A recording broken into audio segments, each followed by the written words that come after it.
Big day for Alex Cora, the Red Sox manager, managing his 1,000th career game with the Red Sox. I already lived the Red Sox Nation experience. My job in 07 was to help others. The Red Sox have swept the Colorado Rockies. The mindset is the same. You have to attack the day to be precise and correct. I never show emotion. I'm like this, until we finish the job. Swing and a miss, strike three, it's over. The Red Sox have won the World Championship. When there's 38,000 people just rooting for the Red Sox and going after it. And the Red Sox win it. That's when the magic really happens. Welcome aboard, Alex Cora. Rules were violated. We chose this career a while ago, but it's hard. It's getting harder and harder.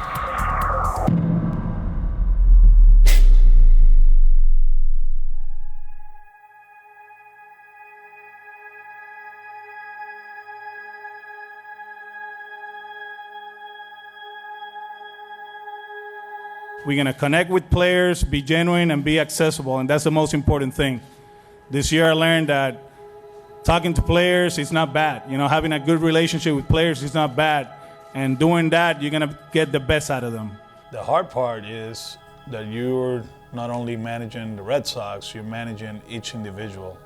And throughout the season, it doesn't go public, but, people get sick. The dad of whoever, is suffering through something, and that comes to my office. And you have to take away this hat. Instead of AC, you become Alex. That's the way I put it, Like when we have those conversations, I'm like, hey, forget the Red Sox, forget AC, this is Alex, what you got for me, And you try to help them as much as possible. But that's the hard part. It's just to manage each guy. The Red Sox, I'm not saying it's easy, but we know what we have to do is try to win as many games as possible and win the World Series. But to manage each individual, to make them champions of their arenas, that's the hard part. Okay, let's go. Love you too. The good thing is that we have a great support system. So if I'm not capable of helping you in that instant, I ask for help, and somebody from upstairs or for our mental skills group will help me, and that makes it happen. But it's not easy. It's not easy. He's coming home. Here's the throw. He is safe. A stolen base. He steals home. The other part, I really enjoy when they become good players, and people recognize them. You go back to Caron 3 or 4 years ago, a lot of people outside the doors of our clubhouse or outside the organization gave up on him. Jared Durant trying to locate it, and it lands back on the warning track. Losing the ball in the sky, grand slam, people booing him, just the struggles, and now he's an all-star. He's a dude in this league. Here's a high fly ball off of the bat of Jared Durant. That one will leave the yard and give the American League its first lead of the night. That's fun. That's fun. See Rafi signed a big contract. At the wall, look at it. Devers has homered in his 5th straight game. Holy moly. I met Rafi in November 2017, and now he's like the guy, and then for him to be part of something great, and for him to be able to take care of his family, that's awesome. Rafi going deep, this one back, it's gone! Rafi never strikes for the first time! This team feels like they're a playoff team with the additions they have. It's a completely different feel. The mindset is the same. You have to attack the day to be precise and correct. We have to be correct in everything we do. And that starts from the morning schedule when it comes out. It's a reflection of who we are as a coaching staff, as an organization. I learned this in 2017. AJ Hinch told me that, no mistakes on the schedule, and sometimes for us it's hard, English is our second language, and I was like, okay, we have to either Google Translate or, be on point, right? And we try to do that because it's a bad look that the coaching staff is not prepared. The players, they pick that up, they do. For example, 4 or 5 days ago, Chapman wasn't on the schedule. And sometimes you take for granted that they don't look, You know, we send it on our app and they have it at night. And when he came in at 6 in the morning, he went straight to Ramon, our bench coach. Hey, I'm not on the schedule. And sometimes you're like, nah, they don't look at it, but they do. So that's something that we took by heart, you know, and just make sure they understand that you're prepared. That's the most important thing. He's trying to strike out the side in the 8th inning, and does that.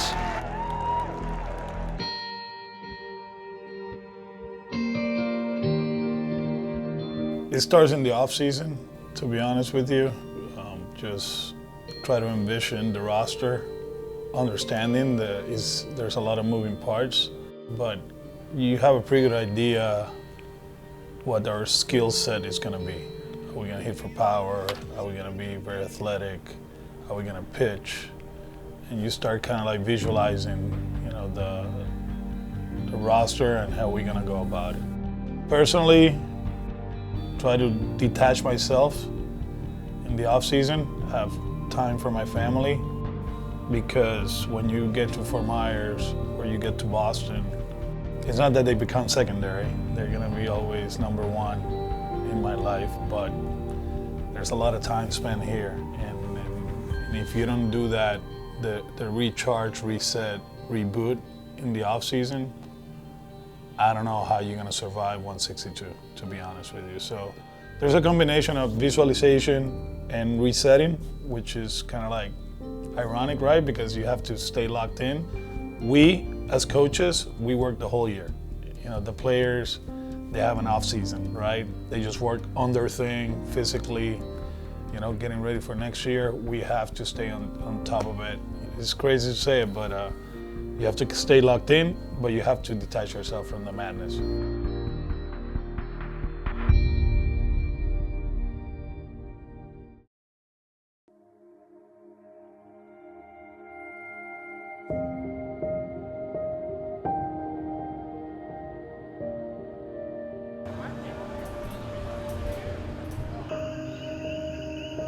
Our culture, for better or worse, you start playing when you're 5 and you have state tournaments and yeah, you have to go.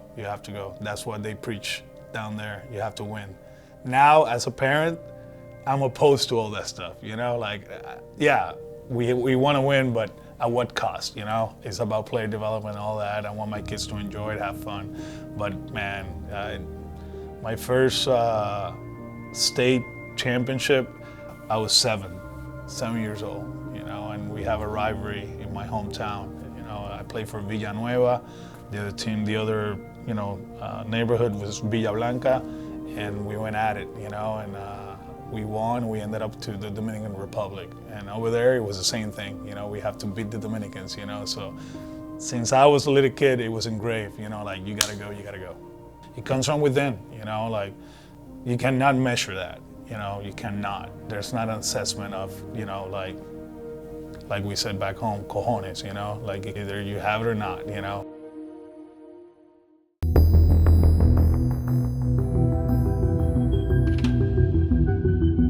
As a kid, you don't think the Yankees or the Red Sox or the Giants or the Dodgers are going to draft me because of the tradition. And I got lucky enough to be in one of the 4, you know, traditional teams.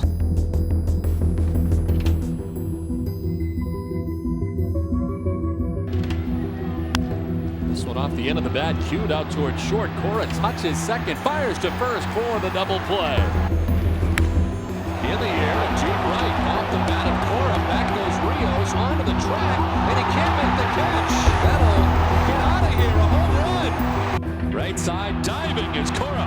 He will throw and get him. What a play. Alex Cora, the Red Sox newcomer, showing a little leather. At the beginning, it was like, oh my God, if I didn't play in Cleveland, imagine here. But it was the other way around. Tito gave me the confidence, you know, I played second, short, third. Having warm up one day in California to come in and pitch, you know.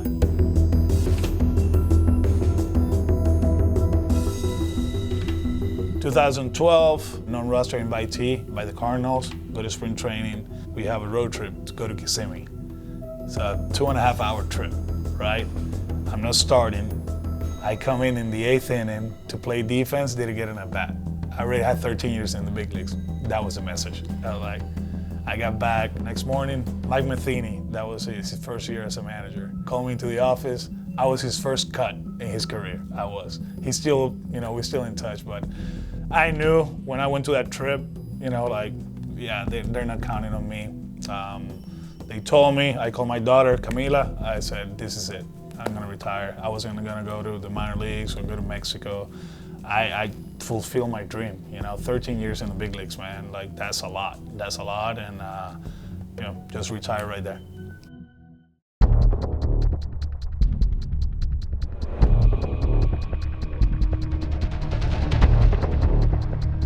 I thought for sure I was going to be managing before 18, and it didn't happen. I went through the process, and Mike Hazen with the D-backs, the GM, he told me, he's like, all you need to do, you have to coach. You go coach, and then after that, it's going to happen. So I'm like, oh, okay, cool, that's awesome, So I ended up coaching the Astros that year. AJ gave me the freedom to do a lot of stuff over there. Here's a ground ball right side, could do it. The Houston Astros are world champions for the first time in franchise history. The transition from being the bench coach to the manager, I think the only difference is the media, that's it. The other part, I was locked in with everything. The baseball part of it was easy. Understanding the medical side of it, communication with the front office, that was new, but I think those 5 years in ESPN actually helped me with that, see it differently. There were GMs there, ex-managers and all that, so you just sit there and listen.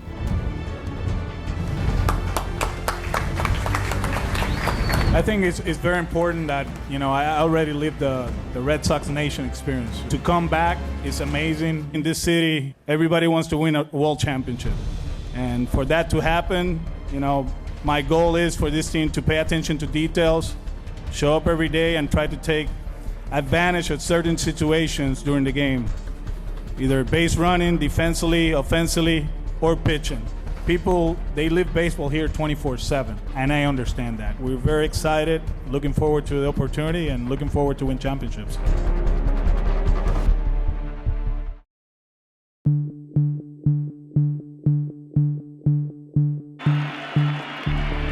The pitch.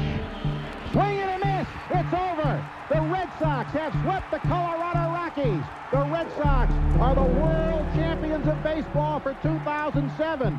The first team in the 21st century to win 2 World Series titles. Can you believe it? So as a player, my job in 07 was to help others. I knew I wasn't going to play that much. So trying to help, I was actually coaching before I was coaching. Now that I'm answering that question, help David, help Manny, try to look for tendencies, whatever I could do for them so they can, cash in during the game, I was there for them. Bottom of the 9th, 5-1 Red Sox.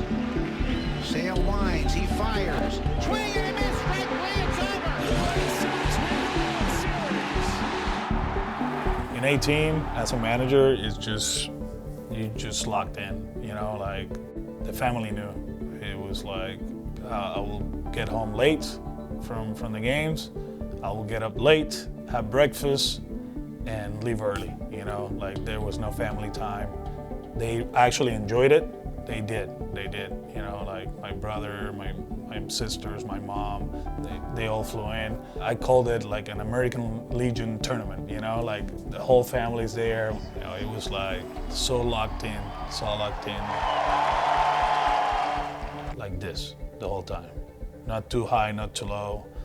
The only time in the playoffs, and I hate it, and I'm not saying we lost in 21 because of that, I never show emotion. If you look 18, I never show emotion. Even when Alex hit that line drive that Benny caught. Swinging a line drive left field. Benintendi coming on, dives, and did he make the catch? He did. He got it. I just turned around, boom, boom, we won. Game saver. Winning run at first. There's a drive left field, high and deep, back by the wall. Gone. Red Sox win it. In 21. Because of the whole thing, the suspension, everything that, kind of this burden, you know, this heavy thing that I was feeling when we beat the Rays. Hernandez lifts one to left center field. It is pulled in by Meadows. Here comes Santana. The Red Sox onto the championship series. I became emotional, very emotional. With my daughter, we cried, all that stuff. After the fact, yeah, I love the fact that we did that. We loved it, you know, it was a family moment, but it wasn't me, you know, like I'm like this, you know, until we finish the job. And I think I got ahead of myself for certain things, right? You know, that was a little bit different.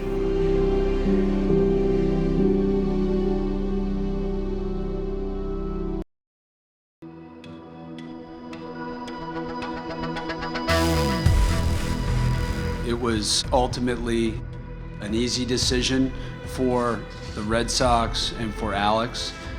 It was a mutual decision. God has a plan. And in the middle of the pandemic, I was home with my family. Was it hard? Very hard, very hard. You know, like the one thing that I hated, because they didn't know. They didn't know what was going on, you know, or what happened. They didn't know. At one point, it was hard on them, right? Like people making comments or this and that, you know, like it was hard. So I put themselves in a bad spot, and they didn't do right? It was us, you know, so that really bothered me. And from my end, I mean, if you wanted to tell me, hey man, you guys messed up, whatever, this and that, I'm okay with it. I can live with it. You know, I hear it, you know, I still hear it, you know, and we might hear more now, right? Where we at. But the family part of it, that really bothered me. And, you know, that was hard for me because it wasn't fair for them. We made a mistake. We're still paying for it, but I think from the family aspect, it's been a lot better. You know, they don't have to deal with it as much, I think, or they don't tell me. But that was the hard part, you know. But the other part, yeah, got suspended. I was on my knees, but man, to be able to be there in the middle of the pandemic and then at the house, you know, that was something we didn't plan. Nobody planned for it. But if we're gonna take one positive of the whole thing, was that I was there with my family. But the other part of it was all negative. You know, it's still tough. It's still tough. A huge welcome back, welcome home to Alex. I still love the game. I still love what I do. And I promise you that from, you know, now on, you know, I'm gonna use this experience the right way. I'm not proud of it. I'm not happy about it, but we have to move on. I'm happy to be back home.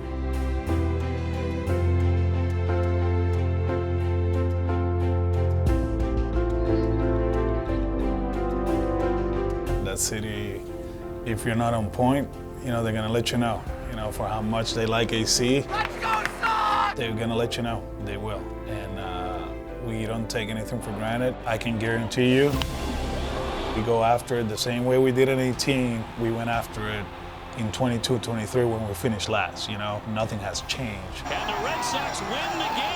That's what pushes me. I'm aware of our surroundings, you know, but we love it. I love it. My family likes it, you know, and that's what pushes me. You know, like let's get these people what they deserve. Let's get Fenway rocking again. That's one that I really like. You know, when that place is really magical. You know, it's a magical place, as it is. It is. But when there's 35, 38,000 people just rooting for the Red Sox and going after it and making it uncomfortable to the opposition, that's when the magic really happens. And the Red Sox win it in extra innings. I think people are genuinely excited about this team. Well, it feels different. We talk about it. Usually the first meeting of the season is rah-rah, you know, we're gonna win the World Series, you know, this and that. This year was about being precise, being correct, you know, like we have to be, you know, around the edges, we have to be perfect. Bregman stabs with a dive. Come on! Wow! We have to dominate the gray areas. That's what's going to help you. And I have this feeling, I was, during the game yesterday, like Roman Anthony hit a rocket. Rocket. Oh, jeez, Anthony. And he hit it. A tape measure shot. And I didn't show emotion. I was like, cool, this is what we're supposed to do, you know? I think that's where I'm at right now, to be honest with you. Kind of like, this is what we're supposed to do. You know, I'm not gonna get too high, I'm not gonna get too low. We're gonna play this season like this, you know, like a 5 o'clock sunset, you know, and the very relaxed, very chill. We got talent. It is gone! Oh my God! Absolutely crushed by Devers. We got the pieces in place. The front office and ownership done an amazing job the last 3 or 4 months. And now it's up to us. It's a home run.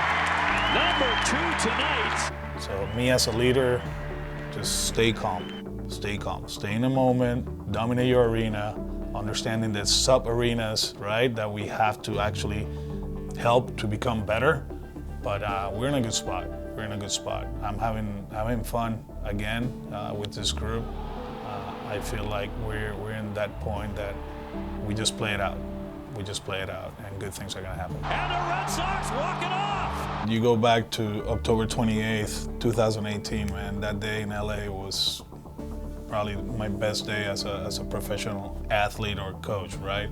Just to have that trophy and lead a group of guys that when we left Fort Myers, that was. I mean, if you go back to that year, it's World Series or bust, you know, and we did it. I'm proud of you guys, but honestly, thank you.